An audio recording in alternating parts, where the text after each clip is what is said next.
my name is Andrea and I'm a caregiver for my lovely mother. My mom is currently living with dementia, which is also known as memory loss.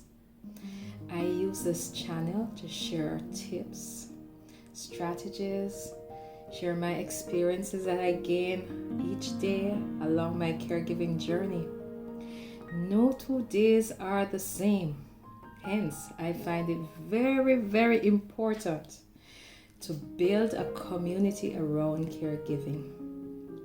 My channel is geared towards persons who are taking care of their loved ones and persons who are caring for others professionally. I love inviting others who wish to come on and share their caregiving experiences with me on this channel. Thanks again for watching. Thanks for liking, sharing, subscribing, and leaving your comments. I truly appreciate you. Thanks for watching. Hello to all my YouTube families and friends. Today I'm joined again by my beautiful neighbor, Michelle Chef Jones, and we're here to discuss about caregiving for animals. Michelle has We have 3 animals. 3. All right, I'll allow you to talk about your 3 animals. I only know of 1. I have 3 pets. I have a regular pet son, a regular pet husband, and a regular pet. Oh my God. Aye. And them all have the same care. Trust me. The only thing we don't have to take the other 2 to the toilet. We put one in the house. Let me start. At least, listen, I'm trying to make Angie's viewers and supporters laugh. At least. And you know, laughter is good for the soul. And Michelle, of course, you know, we target caregivers.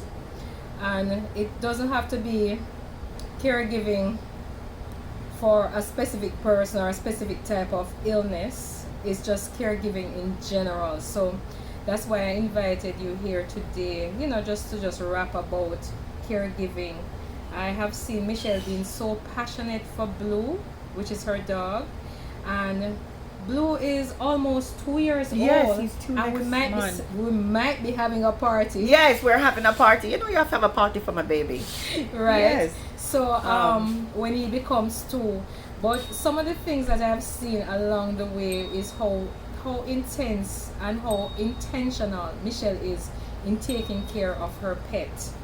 In that, just the same way she cooks for her family, and Michelle is a professional chef, by the way, and just the very same way how she cooks for her family, same pot that they eat, she do for her family is the same thing. So he gets the choicest beef, the choicest of everything. The boy get lamb chops. He gets whatever. A matter of fact, he eats better than my husband and my son. I think because with him, I can cook his food bland, barely with the salt. Like, I'll cook the same food for them. With them, I put a little bit more salt and some seasoning. With Blue, I put less. And with them, I have to be careful what vegetable I put in there and if they eat the vegetables. With Blue eats all vegetables and fruits. He loves a salad. And I always feel like I'm not a pet person. I wasn't raised with them. I mean, until I had my son. Then I got in Corey, and Corey is a guinea pig, which at first, then fishes, then, you know, you have children, but never a dog. And then when my husband mentioned that, you know, with the stress that he's under at work, and he was going through a lot of stress, like with school, because he is doing his PhD. We had a lot of stress, and one of our therapists, our marriage therapist, when we were doing a session one day, we were talking, and he said he wanted to get a dog because it helps him with his stress. And I was like, which part? You know how Jamaican people are. I said, which part? Where you gonna go? I know, you can't even imagine. What? No, sir. Blue is... I never thought it's possible. But first, we had to do the research to find the right dog because I can't deal with the shedding of shedding. hair. It'll make me sneeze, allergies. Because the cat does that to me, right? So I was like, I can't. But we did. We found one, and he wasn't cheap. And they called him hybrid dog. He's a breed between a golden doodle and a poodle and a golden retriever, which they call them golden doodle. Okay. They're adorable and smart, very bright. Oh yeah. Very intelligent. Oh my God. It's like having a child. Honest to God. It's literally having a child that never grows up because you still have to care for them. You're supposedly, your kids grow up and move out. But the dogs, they age, but they still need your care. So they are truly what you call care. You have to usually care for them. And I think the pandemic has allowed people to understand and get dogs. So dogs are at a different level when it comes to helping people with depression and other things like that. I also have Blue, because Blue is a certified service dog for Emmanuel, so we get to take him everywhere, and also for me because I have him in the office and he helps me with my anxiety, even though Blue himself is anxiety. So, but he does, and he is also somebody. He's a part of the office, and he's considered an office staff and an office support, so he is a part of the staff in the office. The girls in the office loves him, and even the clients, when they see him, they usually pretty much love him. So you may not believe this, but that pet, when we got him, my husband went from Dr. Jekyll and Mr. Hyde, with just like to the point, because I told God, I'm done. I said, I don't know how to do this because he's been in school for 5 years, going on. It's going to be like next year, he's going into his 6th year in doing his PhD. So you hear some people that call themselves doctor. Listen. I'm sure. May I tell you something about doctor?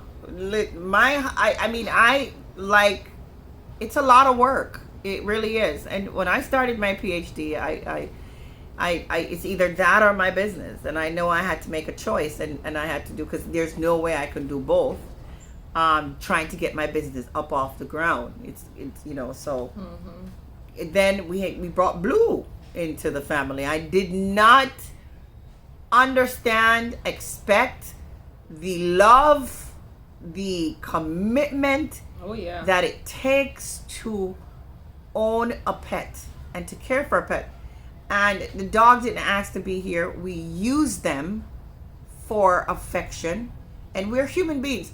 We do not know how to love unconditionally. Dogs do. Animals does. So the love that they give us, we don't return it. Okay? They're used to make us feel better, but they care. Their care is, nobody cares about them. And what dogs are, and a lot of people don't know this, and if they don't know, they're going to know today. Dogs are literally how God sees us and love us. They show us unconditional love. And if you want to know what God love is, love an animal and they love you back. Wow. It really is. I never thought, Angie, see myself in one dog? No way. But it takes a lot for Blue. But we do one thing with my husband.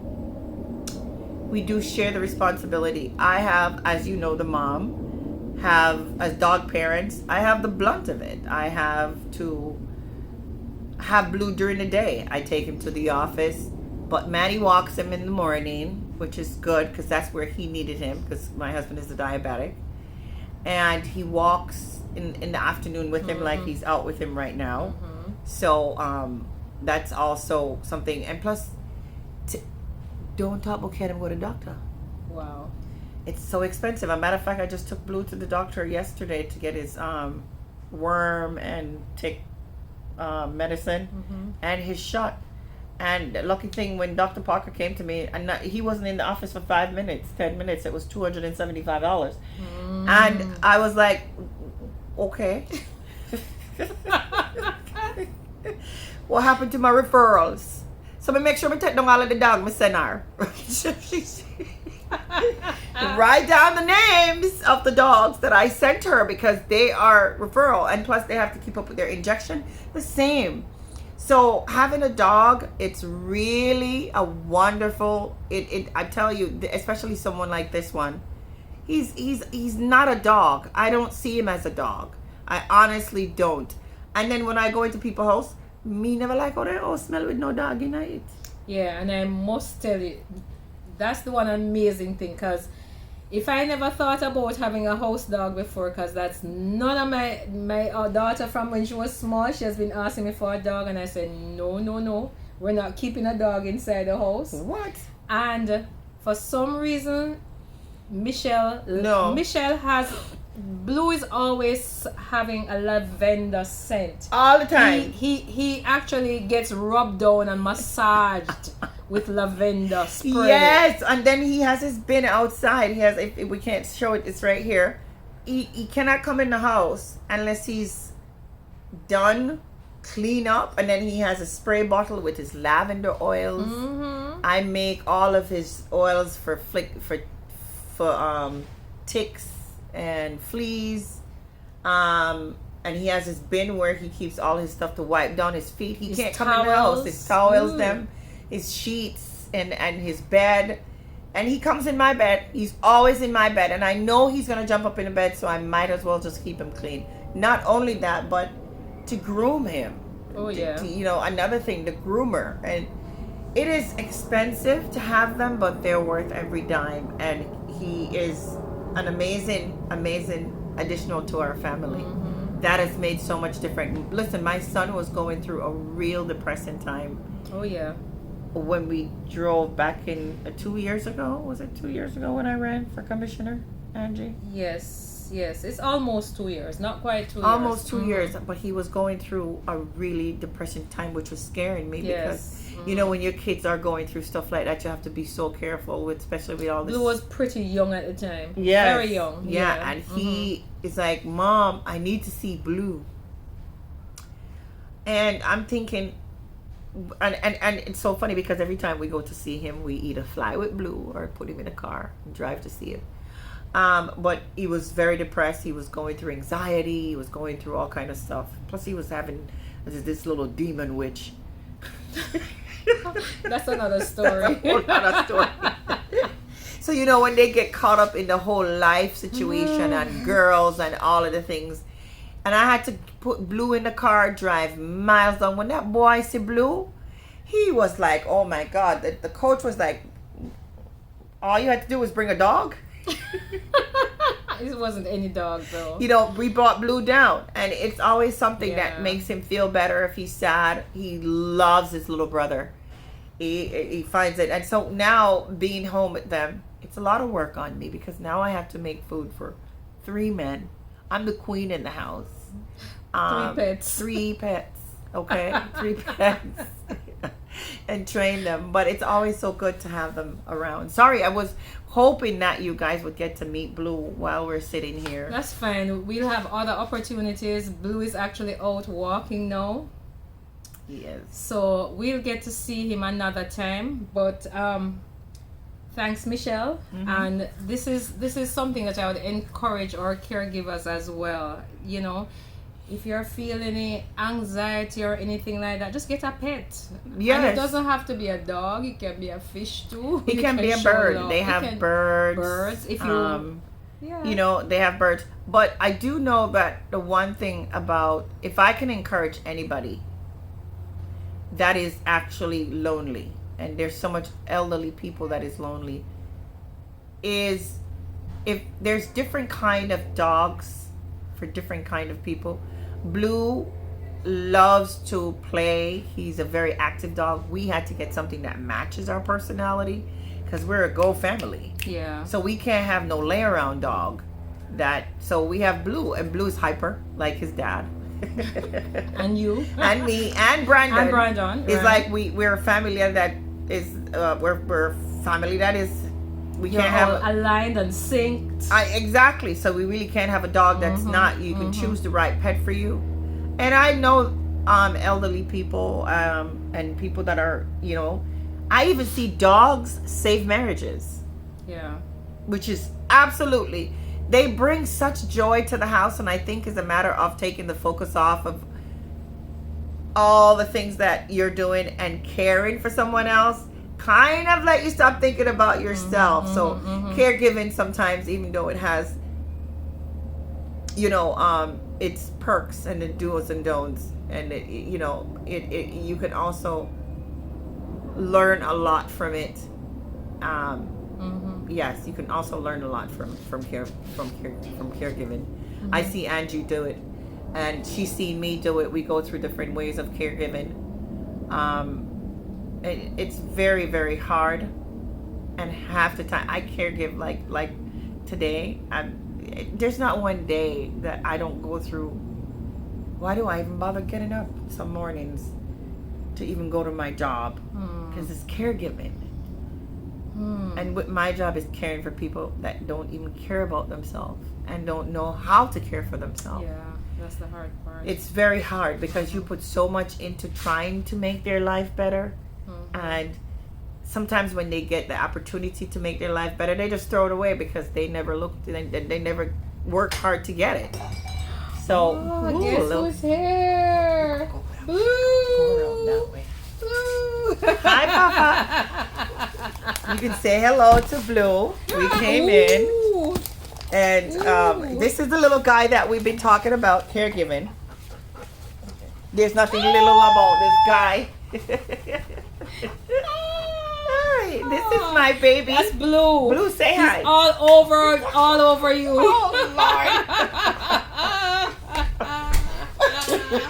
That's Blue. Oh my goodness. Mr. Happy Man, calm down. That's Blue for you. So that's what we were just talking about. Oh my goodness. Okay, calm down. All right. But you see how adorable he is? Yes, he is just so. Look at them teeth. He went to the doctor. She's like, Jesus, the boy teeth them white is where you're cleaning it with. Yes, of course. Listen, all you have to do is make him run. The minute he see a toothbrush, he's gone. He's gone, right? Mommy's coming to get me. But it's always nice to do a show with Angie.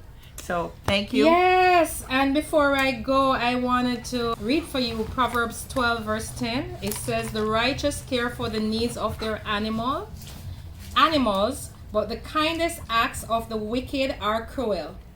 And I guess that's it for now. Just remember to love upon your loved ones like you have never done before, and so that they'll be able to appreciate it while they can. There you go. Oh, look at this guy. He's chilling out now. Thank you, Michelle. Thank you. You say thanks to Blue? Yes. Let me wish you a beautiful, beautiful rest of your day. Goodbye. Blue is making himself known. Yeah, come on.